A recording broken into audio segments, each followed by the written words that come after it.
ടാൻജന്റിന്റെ മറ്റൊരു ഓൺലൈൻ ക്ലാസ്സിലേക്ക് ഏവർക്കും സ്വാഗതം. ഇന്ന് നമ്മളിവിടെ പഠിക്കാൻ പോകുന്നത് സർക്കിൾ എന്ന ചാപ്റ്ററിന്റെ പ്രീവിയസ് എക്സാം ക്വസ്റ്റ്യൻ വർക്കൗട്ടാണ്.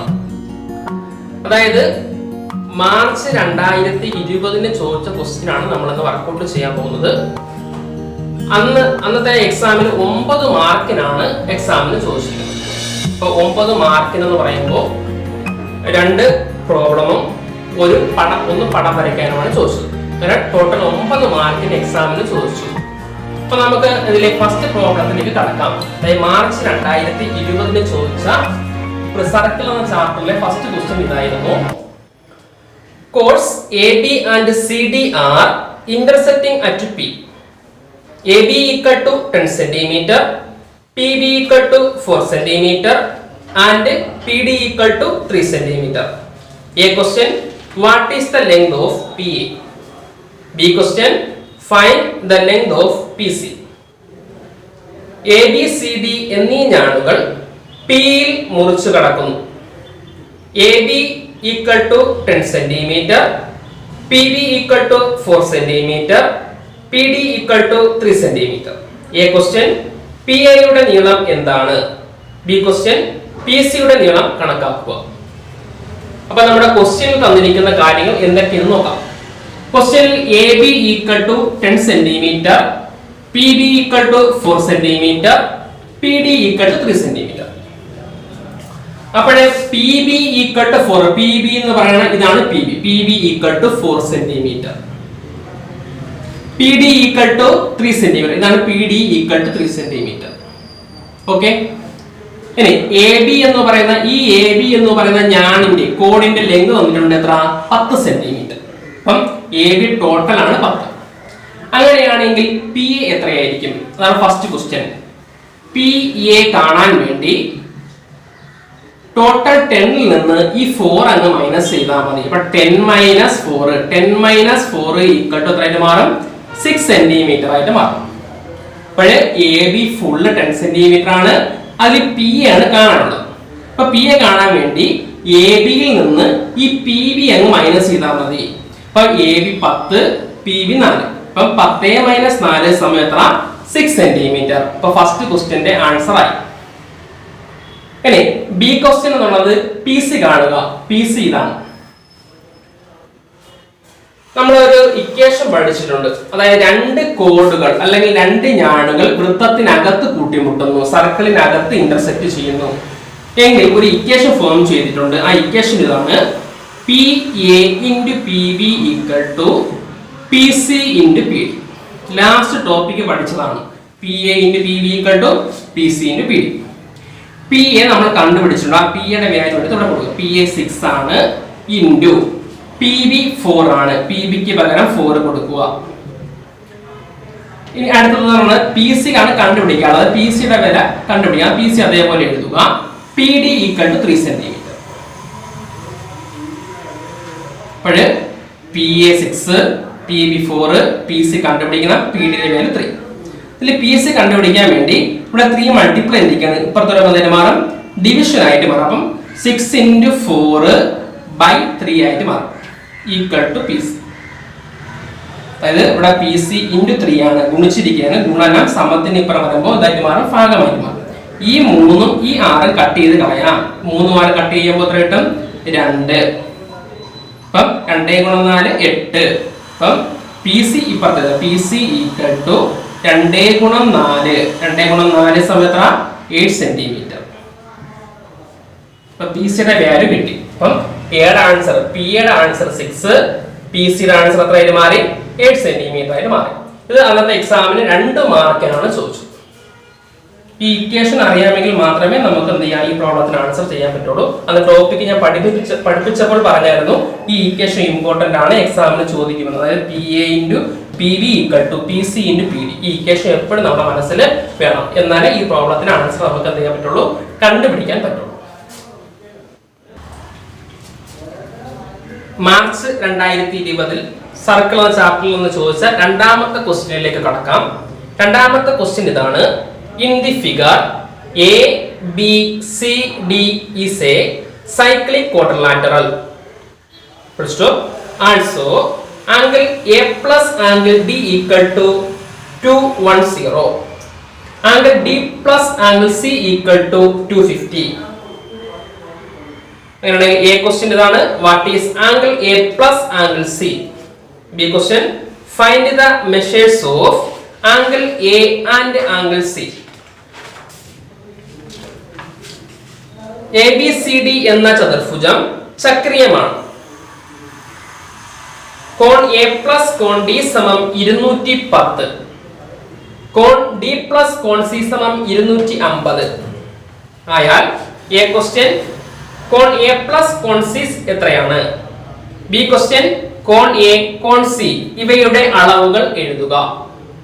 ഓക്കെ, നമുക്ക് ആൻസറിലേക്ക് കടക്കാം. ഇവിടെ പറഞ്ഞിരിക്കുന്ന ക്വസ്റ്റ്യനിൽ പറഞ്ഞിരിക്കുന്ന കാര്യം എന്ന് പറയുന്നത് എ ബി സി ഡി എന്ന് പറയുന്നത് ഒരു ചക്രീയ ചതുർഭുജമാണ്, സൈക്ലിക് ക്വാഡ്രിലാറ്ററൽ ആണ്. എന്താണ് ചക്രീയ ചതുർഭുജം അല്ലെങ്കിൽ സൈക്ലിക് ക്വാഡ്രിലാറ്ററൽ? ഒരു ചതുർഭുജത്തിന്റെ 4 മൂലകൾ എ ബി സി ഡി എന്ന് പറയുന്ന 4 മൂലകൾ ഒരു വൃത്തത്തിലായാൽ അത്തരം ചതുർഭുജത്തെ വിളിക്കുന്ന പേരാണ് ചക്രീയ ചതുർഭുജം എന്ന് പറയുന്നത്. അതിന്റെ കോണുകളുടെ പ്രത്യേകത എന്ന് പറയുന്നത് എതിർ കോണുകൾ അനുപൂരകമായിരിക്കും. എതിർ കോണുകളുടെ തുക 180 ഡിഗ്രി ആയിരിക്കും. അതായത് എ പ്ലസ് സി 180 ആയിരിക്കും, കോൺ ബി പ്ലസ് കോൺ ഡി സമയം എന്തായിരിക്കും? 180 ഡിഗ്രി ആയിരിക്കും. ഓക്കെ, എന്താണ് സൈക്ലിക് എന്ന് വെച്ചാൽ ഒരു ക്വാഡ്രിലാറ്ററലിന്റെ 4 വെർട്ടെക്സ് ഓൺ ദ സർക്കിളിലായാൽ അത്തരം ക്വാഡ്രിലാറ്ററലിനെ വിളിക്കുന്ന പേരാണ് സൈക്ലിക് ക്വാഡ്രിലാറ്ററൽ എന്ന് പറയുന്നത്. സൈക്ലിക് ക്വാഡ്രിലാറ്ററലിന്റെ പ്രത്യേകത എന്ന് പറയുന്നത് ഓപ്പോസിറ്റ് ആംഗിൾ സപ്ലിമെന്ററി ആയിരിക്കും. ഓപ്പോസിറ്റ് ആംഗിൾസിന്റെ സം എന്ന് പറയുന്നത് എന്തായിരിക്കും? 180 ആയിരിക്കും. എ പ്ലസ് സി 180 ആയിരിക്കും, ബി പ്ലസ് ഡി എന്തായിരിക്കും? 180 ആയിരിക്കും. ഇത് വെച്ചാണ് നമ്മൾ ഇവിടുത്തെ ആൻസർ ചെയ്യാൻ പോകുന്നത്. ശ്രദ്ധിക്കുക, ഫസ്റ്റ് ക്വസ്റ്റ്യൻ ഇതാണ്, A plus C equal to എത്ര എന്നാണ് ക്വസ്റ്റ്യൻ. എ പ്ലസ് സി എന്ന് പറയുന്നത് ഇതാണ്, ഓപ്പോസിറ്റ് ആംഗിൾ ആണ്. അപ്പൊ എ പ്ലസ് സി എത്രയായിരിക്കും? ഓപ്പോസിറ്റ് ആംഗിൾ സപ്ലിമെന്ററി ആയതുകൊണ്ട് A plus C equal to എത്രയായിട്ട് മാറും? 180 ആയിട്ട് മാറും. നമുക്ക് ഒറ്റയടിക്ക് കിട്ടും, പെട്ടെന്ന് ആൻസർ കിട്ടും. എന്താണ് കാര്യം? അതിന്റെ കാരണം എന്ന് പറയുന്നത് opposite angles are supplementary. Opposite ആംഗിളുകളുടെ സം എന്ന് പറയുന്നത് 180 ആയിരിക്കും. എതിർ കോണുകൾ അനുപൂരകം. എതിർ കോണുകളുടെ തുക എന്ന് പറയുന്നത് 180 ഡിഗ്രി ആയിരിക്കും. അങ്ങനെ പെട്ടെന്ന് ഒന്നാമത്തെ ആൻസർ നമുക്ക് കണ്ടുപിടിക്കാൻ പറ്റും. ഓക്കെ, ഇനി എ എത്ര സി എത്ര എന്നാണ് ക്വസ്റ്റ്യൻ. അതായത് നമ്മൾ ചെയ്യാനുള്ള കാര്യം ഇതാ, ഈ രണ്ടെണ്ണം, ഈ ഒന്ന് ഇക്വേഷൻ 1 ഒന്നും ഇക്വേഷൻ 2 എടുക്കാം. ഈ 1 2 കൂടെ ഞാൻ കൂട്ടാൻ പോവുകയാണ്, അതായത് ആഡ് ചെയ്യാൻ പോവുകയാണ്. അപ്പം എ പ്ലസ് ഡി പ്ലസ് ഇതിന്റെ ലെഫ്റ്റ് സൈഡും ഇതിന്റെ ലെഫ്റ്റ് സൈഡും, അപ്പം A plus D plus C equal to ഇതിന്റെ റൈറ്റ് സൈഡ് കൂട്ടുക 210 പ്ലസ് 250. അപ്പൊ ഇക്വേഷൻ 1 2 കൂടെ കൂട്ടുന്നതാണ്. ലെഫ്റ്റ് സൈഡുകൾ തമ്മിൽ കൂട്ടി ലെഫ്റ്റിലും എഴുതുക, റൈറ്റ് സൈഡുകൾ കൂട്ടി റൈറ്റിലും എഴുതുക. ഓക്കെ, അപ്പൊ A plus D plus C ഇടത് സൈഡില്, വലത് സൈഡിൽ 210 പ്ലസ് 250 വലത് സൈഡ്. അപ്പോൾ എങ്ങനെ കിട്ടും? എ പ്ലസ് ഒരു സി ഉണ്ട്, എ പ്ലസ് സി അടുത്ത് എഴുതുക, പ്ലസ് ഡി, 2 ഡി ഉണ്ട്, 2 ഡി ആകുമ്പോൾ 2D ആയിട്ട് മാറും, 2 ആംഗിൾ ഡി ആയിട്ട് മാറും. ഈക്വൽ ടു 210 250 കൂട്ടുമ്പോൾ നമുക്കറിയാം 460 കിട്ടും. ഓക്കെ, ഇനി എ പ്ലസ് സി എന്താണെന്ന് ഒന്നാമത്തെ ക്വസ്റ്റ്യന്റെ ആൻസർ കിട്ടി. എ പ്ലസ് സി 180 ആണ്. ആ 180 എടുത്ത് എവിടെ കൊടുക്കുക? ഈ എ പ്ലസ് സിക്ക് പകരം കൊടുക്കുക. അപ്പൊ 180 plus 2 angle D equal to 460. ഈ 180 അപ്പുറത്ത് കൊണ്ടുപോയി മൈനസ് ചെയ്യും. ഇവിടെ കൂട്ടിയിരിക്കല്ലേ, കൂട്ടിയിരിക്കുന്ന അപ്പുറത്ത് നമുക്ക് കുറയ്ക്കണം. അപ്പം 2 angle D equal to 460 minus 180. അപ്പൊ എത്ര കിട്ടും? 460 ന്ന് 180 കുറച്ച് കഴിഞ്ഞാൽ 460 മൈനസ് 180 0 8 280. അപ്പം 280 എന്ന് കിട്ടും. Therefore angle D equal to 280/2 ആയിട്ട് മാറും. എങ്ങനെ ബൈ 2 കിട്ടിയത്? 2 മൾട്ടിപ്ലൈ ചെയ്തിരിക്കുകയാണ്, ഗുണിച്ചിരിക്കുകയാണ്, സമത്തിനപ്പുറം പോകുമ്പോൾ എന്നിട്ട് മാറും, വായിക്കണം. അപ്പോൾ ആംഗിൾ ഡി ഈക്വൽ ടു എത്ര കിട്ടും? ആംഗിൾ ഡി ഈക്വൽ ടു 280/2 എന്ന് പറഞ്ഞാൽ എത്ര മാറും? 140 ആയിട്ട് മാറും. അപ്പൊ ആംഗിൾ ഡിയുടെ വാല്യൂ കിട്ടി.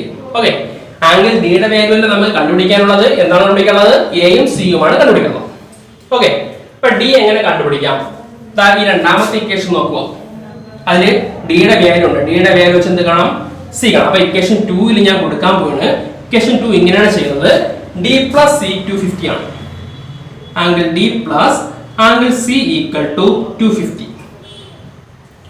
ഡിയുടെ വാല്യൂ 140 എടുത്ത് ഇവിടെ കൊടുക്കുക. അപ്പൊ 140 plus angle C equal to 250 ആയിട്ട് മാറും. അപ്പം angle C equal to 250 minus 140 equal to 110 ആയിട്ട് മാറും. അപ്പൊ ആംഗിൾ സിയുടെ വാല്യൂ കിട്ടി. എത്ര കിട്ടി? 110 എന്ന് കിട്ടി. ഇനി എ കണ്ടുപിടിക്കുന്നത്. എ കണ്ടുപിടിക്കാൻ ചെയ്യാം. ഇതിൽ വേണമെങ്കിൽ കൊടുക്കാം, വേണമെങ്കിൽ ഇതിലും കൊടുക്കാം. A plus C equal to 180. ഇത് ഉപയോഗിച്ച് നമുക്ക് എന്ത് കാണാം? ഇവിടെ സിയുടെ വാല്യൂ ഉണ്ട്, എയുടെ വാല്യൂ കാണാം. അപ്പം ഈ ഇക്വേഷനിൽ കൊടുക്കാൻ പോവാണ് എ പ്ലസ് കോൺ എ പ്ലസ് കോൺ സി ഈക്വൽ ടു 180. സിയുടെ വാല്യൂ കിട്ടി എത്ര? 110. ആ വില എടുത്ത് ഇവിടെ കൊടുക്കുക. അപ്പൊ എങ്ങനെ കിട്ടും? കോൺ എ പ്ലസ് 110 ഈക്വൽ ടു 180. അപ്പൊ കോൺ എ സമം എന്തായിട്ട് മാറും? 110നെ അപ്പുറത്തുകൊണ്ട് കുറയ്ക്കും. 180 മൈനസ് 110 സമം 70 ആയിട്ട് മാറും. അപ്പൊ എയുടെ വാല്യൂ കിട്ടി 70. അപ്പൊ ബി ക്വസ്റ്റ്യന്റെ ആൻസർ രണ്ടും ആയിട്ടുണ്ട്. സിയുടെ വാല്യൂ 110, എയുടെ വാല്യൂ എത്ര? 70. അപ്പം ഈ ഇക്വേഷൻ എ പ്ലസ് സി എന്നുള്ള ഇക്വേഷനിൽ കൊടുത്താണ് എന്തിന്റെ വാല്യൂ കണ്ടുപിടിച്ചത്? എ കണ്ടുപിടിച്ചത്. അപ്പൊ കോൺ എ പ്ലസ് കോൺ സി ഈക്വൽ ടു 180. ഈ ഇക്വേഷൻ ആദ്യം എടുത്ത് എഴുതുക. എന്നിട്ട് നമ്മൾ കണ്ടുപിടിച്ച സിയുടെ വാല്യൂ 110 എടുത്ത് ഇതിൽ കൊടുക്കുക. അപ്പൊ കോൺ സിക്ക് പകരം 110 കൊടുത്തു കഴിഞ്ഞാൽ കോൺ എ കണ്ടുപിടിക്കാൻ വേണ്ടി 110 കൂട്ടിയിരിക്കണം, പ്ലസ് ചെയ്തിരിക്കണം. അത് അപ്പുറത്ത് പോകുമ്പോൾ അതിന് മാറും, മൈനസ് ആയിട്ട് മാറും. അതായത് 110 അപ്പുറത്ത് പോകുമ്പോൾ മൈനസ് ചെയ്യുമ്പോൾ മൈനസ് 110 ഈക്വൽ ടു എത്രയായിട്ട് മാറും? 70. അപ്പൊ കോൺ എ ഈക്വൽ ടു 70. അപ്പൊ എയുടെ വാല്യൂ കിട്ടി എത്രയാണ്? 70. 2020 മാർച്ചിന് സർക്കിൾ എന്ന ചാപ്റ്ററിൽ നിന്ന് പടം വരയ്ക്കാൻ ചോദിച്ച ക്വസ്റ്റ്യനിലേക്ക് നമുക്ക് കടക്കാം. ക്വസ്റ്റ്യൻ ഇതാണ്: draw a rectangle of length 4 cm and breadth 2 cm. Draw a square having the same area of the rectangle. 4 cm നീളവും 2 cm വീതിയുമുള്ള ഒരു ചതുരം വരയ്ക്കുക. ചതുരത്തിന് തുല്യ പരപ്പളവുള്ള സമചതുരം വരയ്ക്കുക. അതായത് ഈ ക്വസ്റ്റ്യൻ എപ്പോഴും എക്സാമിന് ചോദിക്കുന്ന ക്വസ്റ്റ്യൻ ആണ്. 4 മാർക്കിനാണ് നമുക്ക് 2020 മാർച്ചിൽ ചോദിച്ചത്. അപ്പോൾ സ്ഥിരമായി ചോദിച്ചുകൊണ്ടിരിക്കുന്ന ക്വസ്റ്റ്യൻ ആണ്. അപ്പൊ നമുക്കിത് പടത്തിലേക്ക് കടക്കാം. ആദ്യം ഇതിൽ പറഞ്ഞിരിക്കുന്ന കാര്യം 4 സെന്റിമീറ്റർ നീളവും 2 സെന്റിമീറ്റർ വീതിയുമുള്ള ചതുരം വരയ്ക്കുക. 4 സെന്റിമീറ്റർ ലെങ്തും 2 സെന്റിമീറ്റർ ബ്രെഡ്ത്തുമുള്ള എന്ത് വരയ്ക്കണം? റെക്ടാംഗിൾ വരയ്ക്കണം. എങ്ങനെ വരയ്ക്കാം? നമ്മളിതെല്ലാം കൊച്ചു ക്ലാസ്സിൽ പഠിച്ചിട്ടുള്ള കാര്യമാണ്. റെക്ടാംഗിൾ അല്ലെങ്കിൽ ചതുരം വരയ്ക്കുന്ന രീതി നമ്മൾ പഠിച്ചിട്ടുണ്ട്. ഓക്കെ, ആദ്യം നമുക്ക് ഒരു സ്ട്രൈറ്റ് ലൈൻ വരയ്ക്കാം, അതായത് ഒരു നേർരേഖ വരയ്ക്കാം. ഇനി ഇതിൽ പറഞ്ഞിരിക്കുന്ന കാര്യം 4 സെന്റിമീറ്റർ നീളം, അതായത് 4 സെന്റിമീറ്റർ ലെങ്ത് എടുക്കുക. അപ്പോൾ ഇവിടെ നിന്ന് 4 സെന്റിമീറ്റർ ലെങ്ത് അളന്നെടുക്കും. സ്കെയിൽ ഉപയോഗിച്ച് 4 സെന്റിമീറ്റർ അളന്നെടുക്കും. ഇനി അടുത്തത് പറഞ്ഞിരിക്കുന്ന കാര്യം എന്നുള്ളത് 3 സെന്റിമീറ്റർ വീതി അല്ലെങ്കിൽ 3 സെന്റിമീറ്റർ ബ്രെഡ്ത്ത് എടുക്കുക എന്ന് പറയുമ്പോൾ 3 സെന്റിമീറ്റർ ബ്രെഡ്ത്ത് എടുക്കാൻ വേണ്ടി ചെയ്യുന്ന കാര്യം, ആദ്യം ഇവിടെ നിന്നൊരു പെർപെൻഡിക്കുലർ ലംബം, അതായത് പ്രൊട്രാക്ടർ ഉപയോഗിച്ച് 90 ഡിഗ്രി അടയാളപ്പെടുത്തും. പ്രൊട്രാക്ടർ ഉപയോഗിച്ച് 90 ഡിഗ്രി അടയാളപ്പെടുത്തി മുകളിലോട്ട് ലൈൻ വരയ്ക്കുക. ഓക്കെ, അതേപോലെ ഇവിടെ നിന്നും 90 ഡിഗ്രി എടുത്ത് പ്രൊട്രാക്ടർ ഉപയോഗിച്ച് 90 ഡിഗ്രി എടുത്ത് മുകളിലേക്ക് ഒരു ലംബം, ഒരു പെർപെൻഡിക്കുലർ വരയ്ക്കുക. ഇനി 3 സെന്റിമീറ്റർ വീതിയാണ് പറയുന്നത്. 3 സെന്റിമീറ്റർ വീതി അല്ലെങ്കിൽ ബ്രെഡ്ത്ത് ആണ് പറയുന്നത്. അത് 3 സെന്റിമീറ്റർ ഒന്നിൽ കോമ്പസിൽ അളന്നെടുക്കുക അല്ലെങ്കിൽ സ്കെയിലിൽ അളന്നെടുക്കുക. അളന്നെടുത്ത് ഇവിടെ വെച്ചുകൊണ്ട് ഇങ്ങോട്ടൊരു ആർക്ക് വരയ്ക്കുക. അതേപോലെ ഇവിടെ നിന്ന് വരയ്ക്കുക. ഓക്കെ, ഇപ്പം ഇവിടെ 3 സെന്റിമീറ്റർ എടുക്കുക, ഇവിടെയും 3 സെന്റിമീറ്റർ എടുക്കുക. അപ്പൊ സ്റ്റെപ്പ് 1 ഇതാണ്: ഒരു സ്ട്രൈറ്റ് ലൈൻ വരയ്ക്കുക, എന്നിട്ട് ആ ലൈനിൽ 4 സെന്റിമീറ്റർ അളവെടുക്കുക. ഓക്കെ, സെക്കൻഡ് സ്റ്റെപ്പ് ഇതാണ്: ഇവിടെ നിന്ന് ഒരു പെർപെൻഡിക്കുലർ, അതായത് ലംബം മുകളിലേക്ക് വരയ്ക്കും. ലംബം വരയ്ക്കാൻ എല്ലാവർക്കും അറിയാം, പ്രൊട്രാക്ടർ ഉപയോഗിച്ച് 90 ഡിഗ്രി എടുക്കും. എന്നിട്ട് ഇവിടെ നിന്ന് 3 സെന്റിമീറ്റർ ആർക്ക് ഇവിടെയും വരയ്ക്കുക, അതേപോലെ 3 സെന്റിമീറ്റർ ആർക്ക് ഇവിടെയും വരയ്ക്കുക, ചാപം ഇവിടെയും വരയ്ക്കുക. എന്നിട്ട് ഇവ തമ്മിൽ ജോയിൻ ചെയ്യുക, സ്കെയിൽ ഉപയോഗിച്ച് ജോയിൻ ചെയ്യുക. എന്തായിട്ട് മാറി? 4 സെന്റിമീറ്റർ നീളവും 3 സെന്റിമീറ്റർ വീതിയുമുള്ള എന്തായിട്ട് മാറി? ചതുരം. അതായത് 4 സെന്റിമീറ്റർ ലെങ്തും 3 സെന്റിമീറ്റർ ബ്രെഡ്ത്തുമുള്ള റെക്ടാംഗിൾ ആയിട്ട് മാറി. ഈ റെക്ടാംഗിളിന് തുല്യ ഏരിയയുള്ള, ഈക്വൽ ഏരിയയുള്ള എന്ത് വരയ്ക്കാനാ പറഞ്ഞിരിക്കുന്നത്? ഒരു സ്ക്വയർ വരയ്ക്കാനാ പറഞ്ഞിരിക്കുന്നത്. അതായത് 4 സെന്റിമീറ്റർ നീളവും 3 സെന്റിമീറ്റർ വീതിയുമുള്ള ചതുരത്തിന് തുല്യ പരപ്പളവുള്ള സമചതുരം വരയ്ക്കുക എന്നാണ് പറഞ്ഞിരിക്കുന്നത്. ഇപ്പൊ ഫസ്റ്റ് നമ്മൾ എന്ത് വരച്ചു? ചതുരം അല്ലെങ്കിൽ റെക്ടാംഗിൾ വരച്ചു. ഇനി ഇതിന് തുല്യ പരപ്പളവുള്ള എന്ത് വരയ്ക്കാൻ പോവുക? സമചതുരം അല്ലെങ്കിൽ സ്ക്വയർ വരയ്ക്കാൻ പോവുക. വരയ്ക്കുന്ന രീതി ശ്രദ്ധിക്കുക. ഇനി അടുത്ത സ്റ്റെപ്പ് എന്ന് പറയുന്നത് ഇതിന്റെ ബ്രെഡ്ത്ത്, അതായത് വീതി കോമ്പസിൽ അളന്നെടുക്കുക. ഇവിടെ ഇതിന്റെ വീതി എത്രയാണ്? ബ്രെഡ്ത്ത് എത്രയാണ്? 3 സെന്റിമീറ്റർ. ആ 3 സെന്റിമീറ്റർ കോമ്പസിൽ അളന്നെടുത്ത് ഇങ്ങോട്ട് ആർക്ക് വരയ്ക്കുക? ചാപം വരയ്ക്കുക. അതായത് ഇത് മുതൽ ഇതുവരെ എത്ര സെന്റിമീറ്റർ അളക്കുക? ഇതിന്റെ ബ്രെഡ്ത്ത് അളക്കുക, അതായത് 3 സെന്റിമീറ്റർ അളക്കുക. ഇനി ചെയ്യാനുള്ള കാര്യം, ഇതിനെ എ എന്നും ഇവിടെ എടുത്ത് ബി എന്നും എടുക്കും. ഓക്കെ, ഈ എ ബി എന്ന് പറയുന്ന ഈ ലൈനിന്റെ എന്ത് ചെയ്യുക? ബൈസെക്ടർ വരയ്ക്കുക. എ ബി എന്ന് പറയുന്ന ലൈനിന്റെ എന്ത് ചെയ്യുക? ബൈസെക്ടർ, അതായത് ലംബ സമഭാജി വരയ്ക്കുക. എ ബി എന്ന് പറയുന്ന വരയുടെ എന്ത് വരയ്ക്കണം? ലംബ സമഭാജി അല്ലെങ്കിൽ ബൈസെക്ടർ വരയ്ക്കുക. പെർപെൻഡിക്കുലർ ബൈസെക്ടർ വരയ്ക്കുക. എങ്ങനെ വരയ്ക്കാം?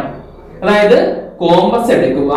കോമ്പസ് എടുത്തുകൊണ്ട് എയിൽ വെച്ചുകൊണ്ട് ഇതിന്റെ പകുതി കൂടുതൽ ദൂരം കോമ്പസിൽ അളന്നെടുത്ത് മുകളിലും ആർക്ക് വരയ്ക്കുക? ചാപം വരയ്ക്കുക. താഴെയും ചാപം വരയ്ക്കുക. ശ്രദ്ധിക്കേണ്ട കാര്യം ഇതാണ്. എ ബിയുടെ പകുതിയിൽ കൂടുതൽ ദൂരം കോമ്പസിൽ അളന്നെടുക്കണം. എടുത്തിട്ട് മുകളിൽ ചാപം വരയ്ക്കുക, താഴെ ചാപം വരയ്ക്കുക, ആർക്ക് വരയ്ക്കുക. അതിലെ ആ കോമ്പസിന്റെ അളവ് മാറ്റാതെ ഇവിടെ വെച്ചുകൊണ്ട് ഇവിടെയും ആർക്ക് വരയ്ക്കുക, ഇവിടെയും ആർക്ക് വരയ്ക്കുക. അടുത്ത സ്റ്റെപ്പ് ഇങ്ങനെയാണ്. എ ബി എന്ന് പറയുന്ന വരയുടെ, അതായത് ലൈനിന്റെ പെർപെൻഡിക്കുലർ ബൈസെക്ടർ വരയ്ക്കുക. ലംബ സമഭാജി വരയ്ക്കുക. ലംബ സമഭാജി വരയ്ക്കാൻ കൊച്ചു ക്ലാസ്സിൽ 8, 9 ക്ലാസ്സിൽ പഠിച്ചത്. ആ വരച്ച രീതിയാണ് പെർപെൻഡിക്കുലർ ബൈസെക്ടർ വരയ്ക്കാൻ വേണ്ടി ഇവിടെ വെച്ച് കൂട്ടിമുട്ടുന്ന പോയിന്റുകൾ ജോയിൻ ചെയ്തൊരു വര വരയ്ക്കുക. ഈ വര കടന്നു പോകുന്നത്, എ ബിയുടെ കടന്നു പോകുന്നത് എ ബിയുടെ മധ്യബിന്ദുവിലൂടെയും കടന്നു പോകും. എ ബിയുടെ മധ്യബിന്ദുവിലൂടെയായിരിക്കും കടന്നു പോകുന്നത്. എ ബിക്ക് ബൈസെക്ടർ അല്ലെങ്കിൽ സമഭാജി വരച്ചാൽ അത് കടന്നു പോകുന്നത് എ ബിയുടെ മധ്യബിന്ദുവിലൂടെയായിരിക്കും കടന്നു പോകുന്നത്. ഓക്കെ, അപ്പൊ ഈ സ്റ്റെപ്പ് മനസ്സിലായി കാണാം. ഇനി അടുത്ത സ്റ്റെപ്പ് എന്ന് പറയുന്നതാണ് എ ബി വ്യാസമാക്കിക്കൊണ്ട് ഒരു അർദ്ധവൃത്തം വരയ്ക്കുക. അതായത് എ ബി ഡയമീറ്റർ ആക്കിക്കൊണ്ട് ഒരു സെമി സർക്കിൾ വരയ്ക്കുക. അത് വരയ്ക്കുമ്പോൾ അതിന് സെന്റർ വേണമല്ലോ. ആ സെന്റർ എന്ന് പറയുന്നത് ഇതിന്റെ ഈ ബൈസെക്ടർ കൂട്ടിമുട്ടി, ലംബ സമഭാജി കൂട്ടിമുട്ടിയ ഈ പോയിന്റ് ആണ് വരുന്നത്. അപ്പൊ ഈ പോയിന്റ് സെന്റർ ആക്കി വെച്ചുകൊണ്ട് എയിലൂടെയും ബിയിലൂടെയും കടന്നു പോകുന്ന ഒരു അർദ്ധവൃത്തം വരയ്ക്കണം, സെമി സർക്കിൾ വരയ്ക്കണം. കോമ്പസ് ഇവിടെ വയ്ക്കുക. ഇവിടെ നിന്ന് എ മുതൽ ഉള്ള അളവ് കോമ്പസിൽ അളന്നെടുക്കുക. അതായത് കോമ്പസിന്റെ സെന്റർ ഇവിടെ വെച്ചുകൊണ്ട് ഇത് മുതൽ ഇതുവരെയുള്ള അളവിനെ റേഡിയസ് ആക്കി എടുക്കണം. അപ്പൊ കോമ്പസിൽ ഇത്രയും ഭാഗം അളന്നെടുത്ത് ഇതിലൂടെയും എയിലൂടെയും ബിയിലൂടെയും കടന്നു പോകുന്ന എന്ന് വരയ്ക്കണം. ഒരു സെമി സർക്കിൾ അല്ലെങ്കിൽ അർദ്ധവൃത്തം വരയ്ക്കണം. ഓക്കെ, അപ്പൊ നമ്മൾ ഈ ബൈസെക്ടർ വരച്ചത് എന്തിനു വേണ്ടിയാണെന്ന് മനസ്സിലായോ? ഈ അർദ്ധവൃത്തത്തിന്റെ അല്ലെങ്കിൽ സെമി സർക്കിളിന്റെ സെന്റർ കണ്ടുപിടിക്കാനാണ് നമ്മൾ ഈ എന്ത് വരച്ചത്? ഈ ബൈസെക്ടർ അല്ലെങ്കിൽ സമഭാജി വരച്ചത്. ഓക്കെ, അപ്പൊ ഇത് സെന്ററാക്കി വെച്ചുകൊണ്ട്, ഇത് വൃത്തകേന്ദ്രമാക്കി വെച്ചുകൊണ്ട് എയിലൂടെയും ബിയിലൂടെയും കടന്നു പോകുന്ന എന്ത് വരയ്ക്കണം? സെമി സർക്കിൾ അല്ലെങ്കിൽ അർദ്ധവൃത്തം വരയ്ക്കണം. അപ്പൊ ഈ സ്റ്റെപ്പ് എല്ലാവർക്കും മനസ്സിലായി കാണുമെന്ന് വിശ്വസിക്കുന്നു. അപ്പൊ അടുത്ത സ്റ്റെപ്പ് ഇതാണ്. അടുത്ത സ്റ്റെപ്പ് നമ്മൾ ചെയ്യാൻ പോകുന്നത് ഈ ചതുരത്തിന് തുല്യ പരപ്പളവുള്ള സമചതുരം വരയ്ക്കുന്നു. ഈ റെക്ടാംഗിളിന് ഈക്വൽ ഏരിയ ഉള്ള എന്ത് വരയ്ക്കുന്നു? സ്ക്വയർ വരയ്ക്കുന്നു. ആ വരയ്ക്കുന്ന രീതിയാണ് പറയുന്നത്, ശ്രദ്ധിക്കുക. നമ്മൾ ഇവിടെ ഒരു പെർപെൻഡിക്കുലർ മുകളിലോട്ട് വരച്ചിട്ടുണ്ടല്ലോ. അതായത് ചതുരം തീരുന്ന ഭാഗം, അതായത് ഈ 4 സെന്റിമീറ്ററിന് അവിടെ ലംബം നമ്മൾ മുകളിലോട്ട് വരച്ചിട്ടുണ്ട്. ഈ ലംബത്തിനെ എന്തുമായിട്ട് കൂട്ടിമുട്ടിക്കുക? ഈ പെർപെൻഡിക്കുലർ സർക്കിളുമായി, വൃത്തവുമായി കൂട്ടിമുട്ടിക്കുക. ഓക്കെ, ആ കൂട്ടിമുട്ടിച്ചാൽ ഞാൻ പി സി എന്ന് എടുക്കാൻ പോയി. P C. പി സി എന്ന് പറയുന്ന ഈ ലൈൻ, ഈ വരയാണ് ഇനി വരയ്ക്കാൻ പോകുന്ന തുല്യ പരപ്പളവുള്ള സമചതുരത്തിന്റെ ഒരു വശം എന്ന് പറയുന്നത്. അപ്പോഴ് ഈ ചതുരത്തിന് തുല്യ പരപ്പളവുള്ള എന്ത് വരയ്ക്കാൻ പോവുകയാണ്? സമചതുരം വരയ്ക്കാൻ പോവുകയാണ്. അപ്പൊ അതിനൊരു സൈഡ് വേണ്ടയോ? സമചതുരത്തിന് ഒരു വശം വേണം. അതായത് 4 വശങ്ങളും തുല്യമായിട്ടുള്ള ചതുരത്തിനെ വിളിക്കുന്ന പേരാണ് സമചതുരം. അതായത് 4 സൈഡും ഈക്വൽ ആയിട്ടുള്ള റെക്ടാംഗിളിനെ വിളിക്കുന്ന പേരാണ് സ്ക്വയർ എന്ന് പറയുന്നത്. അപ്പൊ സ്ക്വയർ വരയ്ക്കാൻ പോകുന്നത്, സ്ക്വയറിന്റെ ഒരു സൈഡ് എന്ന് പറയുന്നതാണ് പി സി ആണ്. അപ്പൊ പി സി കോമ്പസിൽ എന്ത് ചെയ്യുക? അളന്നെടുക്കുക. പി സി എന്ത് ചെയ്യുക? കോമ്പസിൽ അളന്നെടുത്ത് ഇവിടെ നിന്ന് ഇങ്ങോട്ട് ആർക്ക് വരയ്ക്കുക. ഇനി ഇവിടെ നിന്ന് ആ കോമ്പസിൽ അളവ് മാറ്റാൻ പാടില്ല. ഇവിടെ നിന്ന് മുകളിലോട്ട് മാർക്ക് വരയ്ക്കുക. പിന്നെ എന്ത് ചെയ്യുക? സി വെച്ചുകൊണ്ട് ഇങ്ങോട്ട് മാർക്ക് വരയ്ക്കുക. എന്നിട്ട് ഈ ആർക്ക് വരച്ചതെല്ലാം കൂട്ടിമുട്ടിക്കുക. ഇതും ഇതുമായിട്ട് കൂട്ടിമുട്ടിക്കുക, ഇതും ഇതുമായിട്ട് കൂട്ടിമുട്ടിക്കുക. ഓക്കെ, അപ്പം കിട്ടിയതാ ഇതെന്ന് പറയുന്നത് ഈ റെക്ടാംഗിളിന് ഈക്വൽ ആയിട്ടുള്ള എന്തായിരിക്കും? ഒരു സ്ക്വയർ ആയിരിക്കും. ഈ ചതുരത്തിന് തുല്യ പരപ്പളവുള്ള എന്തായിരിക്കും? സമചതുരമായിരിക്കും. അത് മനസ്സിലാക്കാൻ വേണ്ടി ഈ സമചതുരത്തിന്, ഈ സ്ക്വയറിനെ എന്ത് ചെയ്യുക? ഷെയ്ഡ് ചെയ്യുക. ഓക്കെ, നല്ല വൃത്തിയായിട്ട് സ്കെയിൽ ഉപയോഗിച്ച് തന്നെ എന്ത് ചെയ്യുക? ഷെയ്ഡ് ചെയ്യുക. നല്ല വൃത്തിയായിട്ട് വരച്ചാൽ മാത്രമേ ഫുൾ മാർക്ക് കിട്ടില്ല. 4 മാർക്ക് കിട്ടത്തുള്ളൂ. ഓക്കെ, അപ്പൊ ചതുരത്തിന് തുല്യ പരപ്പളവുള്ള സമചതുരം എന്ന് പറഞ്ഞാൽ ഈ ഷെയ്ഡ് ചെയ്ത സമചതുരമാണ്. ഈ റെക്ടാംഗിളിന് ഈക്വൽ ആയിട്ടുള്ള ഏരിയ ഉള്ള സ്ക്വയർ എന്ന് പറയുന്നത് ഈ ഷെയ്ഡ് ചെയ്ത സ്ക്വയർ ആണ്. ഇത് കിട്ടി എങ്ങനെയാണെന്ന് മനസ്സിലായി കാണും. ഈ പി സി എന്ന് പറയുന്നത് സർക്കിളുമായി, വൃത്തവുമായി കൂട്ടിമുട്ടുന്ന ഈ ഭാഗമാണ് പി സി. ഈ പി സി ആണ് ഈ സമചതുരത്തിന്റെ ഒരു വശമായിട്ട് മാറുന്നത്, ഈ സ്ക്വയറിന്റെ ഒരു സൈഡായിട്ട് മാറുന്നത്. അത് കോമ്പസിൽ എടുത്തുകൊണ്ട് ഇങ്ങോട്ട് ആർക്ക് വരയ്ക്കുക, ഇവിടെ നിന്ന് മുകളിലോട്ട് ആർക്ക് വരയ്ക്കുക, സിയിൽ വെച്ചിട്ട് ഇങ്ങോട്ട് ആർക്ക് വരയ്ക്കുക. ഇനി എല്ലാം കൂടെ ജോയിൻ ചെയ്യുമ്പോൾ എന്ത് കിട്ടും? ഒരു സ്ക്വയർ അല്ലെങ്കിൽ സമചതുരം കിട്ടും. അത് എന്തിന് ഈക്വൽ ആയിരിക്കും? ഈ ചതുരത്തിന്, ഈ റെക്ടാംഗിളിന് ഈക്വൽ ആയിരിക്കും ഇതിന്റെ ഏരിയ. ഓക്കെ, എല്ലാവർക്കും മനസ്സിലായിക്കണം.